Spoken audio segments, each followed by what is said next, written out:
Saya hanya kencing menghadap seekor ular yang sedang bertelur.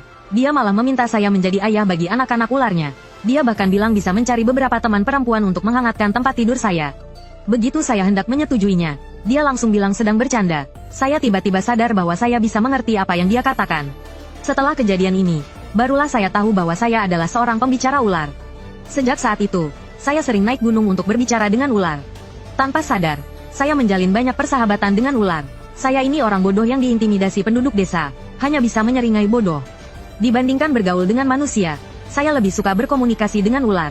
Hingga kemudian kakak perempuan diculik oleh beberapa preman desa ke ladang jagung. Orang-orang di desa bilang kakak perempuan sudah mati. Namun kami tetap tidak menemukan jasadnya. Kakek nenek pergi mencari keadilan tetapi malah dianiaya dengan kejam. Saya berteriak aih kepada para penduduk desa. Mereka tertawa terbahak-bahak. Orang bodoh ini bahkan tidak bisa bicara lagi. Ya, tinggal lama dengan ular hampir membuat saya lupa bagaimana cara bicara manusia. Sebenarnya saya berbicara dalam bahasa ular pasti membuat kalian mati dengan buruk. Saya menopang kakek nenek untuk berbaring dan beristirahat. Kemudian berbalik ke dapur untuk diam-diam menghapus air mata. Kasih mengenang wajah kakak. Saya tergesa-gesa memasak bubur dan rebusan. Kakak, bisakah kamu kembali dan mengajarkanku lagi? Uap yang mengepul membuat air mataku mengalir deras lagi. Nenek menopang tubuhnya untuk datang membantu. Semuanya salah karena kami tidak mampu melindungi kakakmu. Juga tidak bisa memberikan keadilan untuknya sekarang. Tidak tahu dia mati atau masih hidup. Kakek yang sedih menghela nafas dan terbatuk darah. Wanita tua dan anak-anak berkata, untuk apa ini? Hanya salahkan nasib kita yang sial dan sengsara. Saya berhenti sejenak, tidak menjawab. Mengangkat 2 mangkuk bubur dan membawanya. Kakek nenek minum selagi panas. Saya merawat kalian seperti kakak. Nenek sibuk menatapku dan terkejut. Aku sudah dewasa dan menjadi lebih pintar. Aku tersenyum tipis. Sebenarnya aku tidak bodoh. Hanya bicara tidak lancar. Disia-siakan orang lain tapi aku tidak suka mempermasalahkan. Tapi aku tetap membedakan benar dan salah. Baik atau buruk. Baik buruk itu jelas. Membunuh orang harus dibayar mati. Saat gelap tiba, tiba-tiba terdengar suara desis yang familiar di halaman belakang. Saya tidak naik gunung seharian teman-teman ular. Pasti mereka khawatir saya terjadi sesuatu. Saya membuka pintu dan melihat di bawah sinar bulan seekor kecil. Ular hitam cepat berenang menyelinap ke semak-semak. Ini yang saya ajarkan kepada mereka. Melihat manusia, harus segera bersembunyi untuk memastikan keamanan. Saya meniup peluit dan membalas diam-diam. Aku baik-baik saja. Akan naik gunung malam ini. Ular hitam kecil mengerti kata-kataku. Keluar dari semak dan kembali ke gunung belakang. Saat kakek nenek tertidur, saya diam-diam menyelinap keluar rumah. Saya berkeliaran tanpa tujuan di desa yang sepi. Aku harus dulu mencari siapa yang menyakiti kakak. Kakek nenek takut aku terluka. Tidak memberitahuku sama sekali. Orang-orang di desa menganggap aku bodoh. Hanya menyiksa aku. Sama sekali tidak menganggapku manusia. Hanya bisa pergi mencari kepala desa. Sudah diputuskan. Lalu saya buru-buru berlari ke rumah kepala desa mengetuk pintu. Kepala desa dengan lentera membuka pintu. Terdiam sebentar. Mengapa datang tengah malam begini? Saya menarik sudut pakaiannya dan tidak mau melepaskannya. Mengulang. Kepala desa. Siapa yang membunuh kakak? Kepala desa menggelengkan alis. Beberapa preman desa itu terlalu kuat. Hanya salah nasib kakakmu yang buruk. Namun di hati saya tidak bisa mengerti. Kami tidak melakukan kesalahan apapun. Kenapa harus disakiti? Apakah kami pantas disakiti orang? Siapa? Saya hampir tersedak sambil memohon. Menarik tangan kepala desa rata-rata tanpa melepaskannya. Kepala desa ingin bicara tapi berhenti. Ekspresinya berubah-ubah. Dia tampaknya membuat keputusan besar dan berbisik di telinga saya. Dengan jelas menyebutkan nama 3 orang. Nama mereka, Wang Ergo, Zhang Xi, Chen Huzi. Wang Ergo, seorang duda tua, kepala geng terbesar di desa kita. Zhang Xi, tua yang terkenal sebagai si pencari cinta di desa kita. Chen Huzi, tampak polos di luar tapi memiliki hati yang jahat. Saya takut lupa. Dalam hati saya mengulangi 3 nama itu 3 kali. Hingga kemarahan dan kebencian memenuhi dada saya. Tubuh saya tidak bisa menahan gemetar. Kepala desa mengeluarkan beberapa kertas uang yang kusut dari saku. Uang ini untuk membeli makanan bagi kakek dan nenekmu. 2 orang tua itu benar-benar tidak mudah. Saya membungkuk hormat kepada kepala desa dan berbalik pergi. Entah apakah hanya khayalan. Saya baru saja sepertinya mendengar suara wanita menangis. Saya berlari menuju gunung belakang. Seekor ular hitam besar melingkari di atas cabang pohon. Di matanya tampak kekhawatiran. Saya menggerakkan tangan sambil mengeluarkan suara gigit-gigit-gigit. Dia menerima perintah saya dan dengan gembira melingkar dan berenang ke arah saya. Kepala ular mendekat dengan mesra, menjulurkan lidah untuk menjilat wajah saya. Tubuh ular yang dingin dan licin memberikan kehangatan yang akrab. Perasaan sedih mencurahkan air mata. Saya menangis. Sambil menangis, saya berkata, ular hitam, kakakmu sudah mati. Ular hitam itu melompat ke batu tertinggi. Dengan dingin menatap desa di kaki gunung. Saya memeluknya untuk menenangkannya. Tenang saja, tidak perlu buru-buru. Saya mengambil seruling yang diberikan kakak saya dan meniupnya perlahan. Kemudian dengan lembut menyentuh kepala ular. Ular hitam besar, kau tahu kan? Mati adalah yang paling mudah. Hidup tanpa berarti itu paling menyakitkan. Saya membuat gerakan tangan sambil mengeluarkan suara gubu-gubu. Ular hitam besar itu langsung mengerti dan bangkit tinggi. Kepala ular besar itu menyusup ke semak-semak. Tidak lama kemudian, ular-ular dengan berbagai ukuran muncul dari segala arah. Dipimpin oleh ular hitam besar, kawanan ular mengikuti saya turun gunung. Di pintu masuk desa, saya meniup seruling dan kembali teringat kakak. Sekejap saja, kawanan ular mulai memburu unggas desa. Saya berkeliaran di desa, meniru tangisan lemah lembut anak perempuan. Suara tangisan yang menyedihkan. Sebagian besar warga desa ketakutan hingga tidak berani menyalakan lampu. Beberapa warga yang lebih berani, dengan suara gemetar bertanya, siapa yang menangis di sana? Saya hanya tertawa dingin, membungkukkan tubuh dan bersembunyi di rerumputan lebat. Saatnya mencari Wang Ergo, Zhang Xi, dan Chen Huzi untuk menuntut balas. Saya dengan hati-hati memilih 3 ular dan menyembunyikannya di balik baju. Kemudian, saya menuju rumah Wang Ergo terlebih dahulu. Wang Ergo, seorang bujangan tua yang terkenal kejam dan brutal. Setelah melakukan kejahatan itu, dia pasti memukuli kakak perempuan saya dengan kejam. Saya mengepalkan tinju. Biar kau rasakan sakitnya sekarang. Seekor ular bercorak biru menyelinap ke dalam rumah dan menggigit lengannya. Racun itu tidak mematikan, namun akan membuatnya kesakitan sepanjang malam. Benar saja, Wang Ergo terbangun dari mimpi karena rasa sakit. Wajahnya pucat, menangis dan berteriak seperti orang gila. Zhang Xi, pria tua cabul yang selalu menggoda wanita. Dia pasti menggunakan cara paling hina dan keji terhadap kakak saya. Seekor ular menyelinap ke tempat tidurnya dan menggigit alat kelaminnya. Zhang Xi melompat kaget dan berteriak kesakitan. Nyawaku, aku kehilangan bagian pentingku. Terakhir, saya menuju rumah Chen Huzi. Dia pernah pura-pura baik kepada kakak saya, membantu memotong kayu dan mengambil air.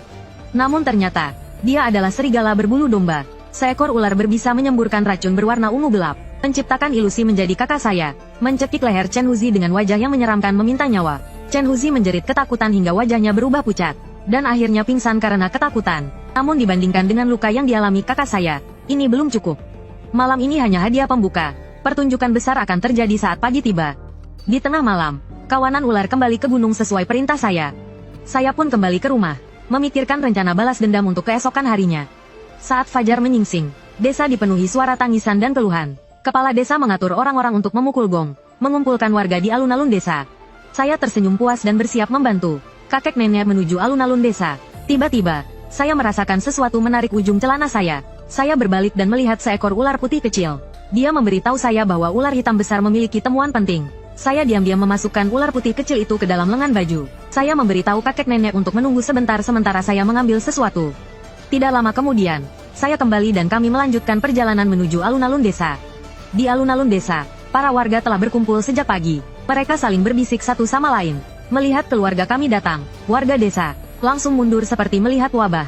Wang Ergo, Zhang Xi, dan Chen Huzi bahkan wajahnya pucat, berdiri pun sulit. Para warga mulai berspekulasi. Semakin dibicarakan, semakin mereka gelisah. Tadi malam pasti arwah wanita datang untuk balas dendam. Malam ini, yang mati bukan lagi hewan. Bisa-bisa seluruh desa ikut dikubur. Kepala desa, cepat panggil pendeta yang hebat untuk mengusir arwah wanita ini. Saya puas dengan semua ini. Memang itu tujuannya, membuat mereka hidup dalam ketakutan setiap hari. Nenek saya menangis. Air matanya yang keruh mengalir. Akhirnya keadilan turun dari langit. Kepala desa berteriak, omong kosong. Ini zaman modern. Hewan-hewan itu mati karena digigit ular. Selesai berbicara, dia melirik saya dengan tatapan penuh arti. Para warga semakin cemas. Apakah ini karena kita menyinggung dewa ular? Sudah sering mendengar bahwa ada ular besar di gunung belakang yang menjadi dewa. Semua orang panik.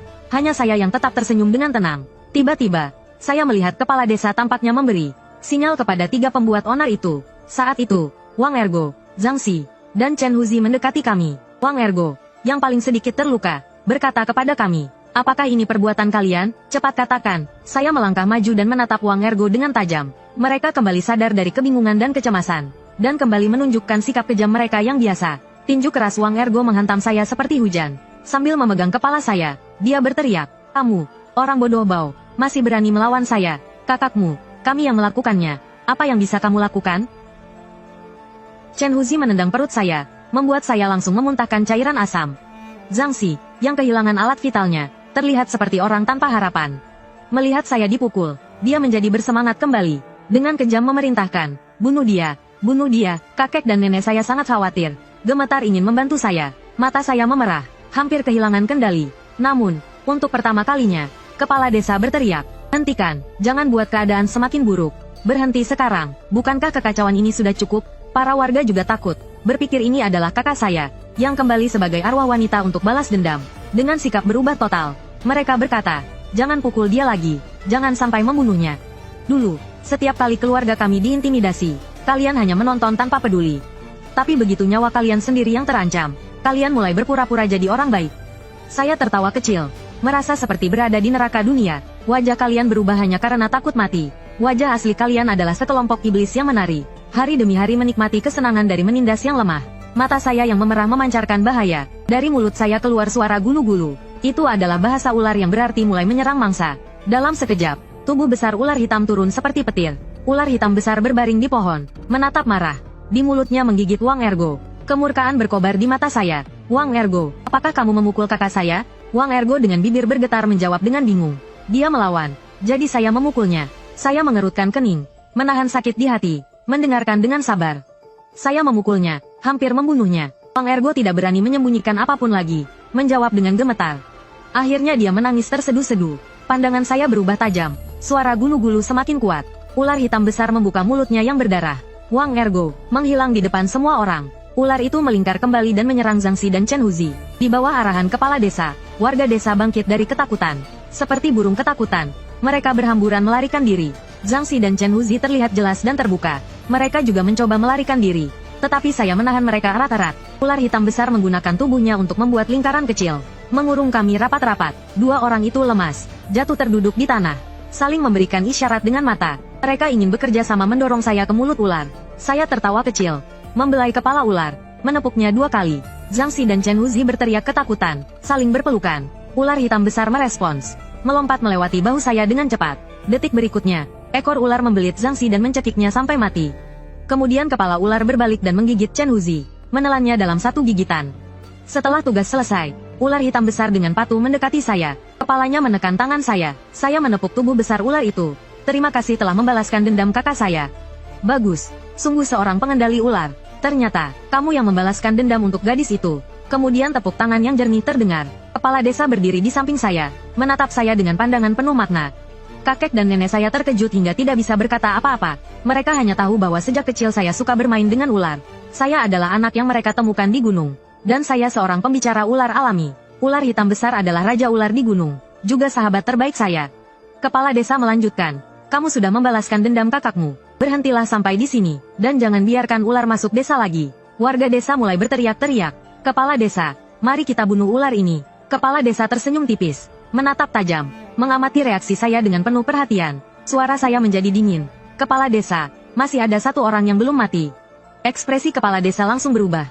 Siapa yang belum mati? 3 preman yang membunuh kakakmu sudah mati. Saya berkata dengan tajam. Ada 4 orang, termasuk anakmu.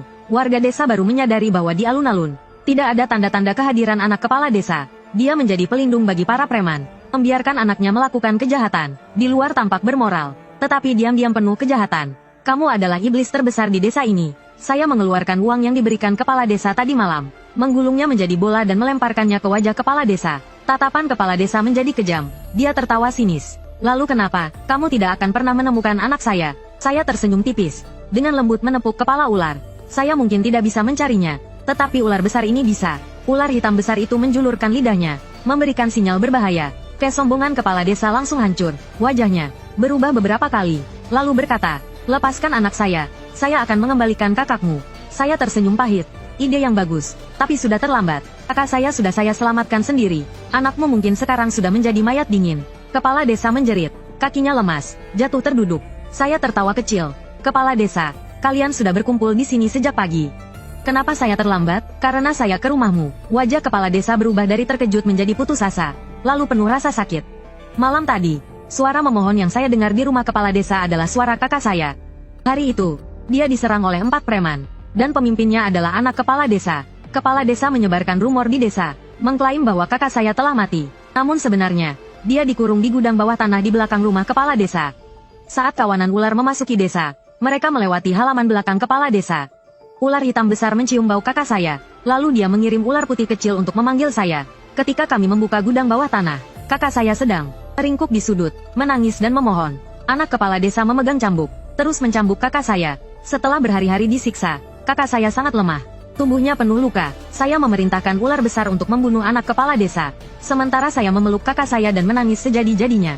Kepala desa, saat saya bertanya siapa pembunuh kakak saya malam itu, Dia sudah tahu bahwa saya mampu membalas dendam. Dia menutupi kejahatan anaknya, hanya memberikan nama Wang Ergo, Zhang Xi, dan Chen Huzi. Jika 3 orang ini mati, rahasia itu akan selamanya menjadi rahasia. Saat ini, kepala desa tidak bisa lagi menahan diri. Dia berdiri, menatap saya dengan tatapan penuh kebencian. Saya tertawa terbahak-bahak, beban berat di hati saya hancur, berganti dengan rasa lega. Tiba-tiba, saya melihat beberapa sosok berjalan dari luar desa.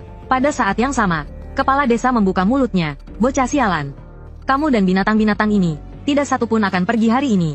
Kalian semua akan mati bersama anakku. Ketika sosok-sosok itu mendekat, saya memperhatikan mereka dengan jelas. Tidak mungkin, mereka adalah pemburu ular. Ternyata kepala desa memanggil mereka ke sini. Kepala desa dengan penuh amarah memerintah para pemburu ular, bunuh mereka. Para pemburu ular memegang busur dan anak panah, menyerang ular besar itu. Saya buru-buru memberi sinyal untuk melarikan diri, tapi jelas sudah terlambat. Anak panah bertubi-tubi menusuk tubuh ular. Dengan racun bius, ular hitam besar itu terjatuh, ditangkap dan dimasukkan ke dalam kandang besi oleh para pemburu ular. Saya juga dipukul habis-habisan hingga hampir mati dan digantung di pohon besar. Kepala desa memutuskan untuk membakar saya hidup-hidup di depan semua warga desa. Warga desa, penuh semangat seperti mendapat tenaga baru, mengambil jerami dan kayu dari rumah mereka sendiri, bergumam seperti mantra, bakar dia, bakar dia. Kepala desa dengan mata merah darah menunjukkan niat membunuh yang tak tertahankan.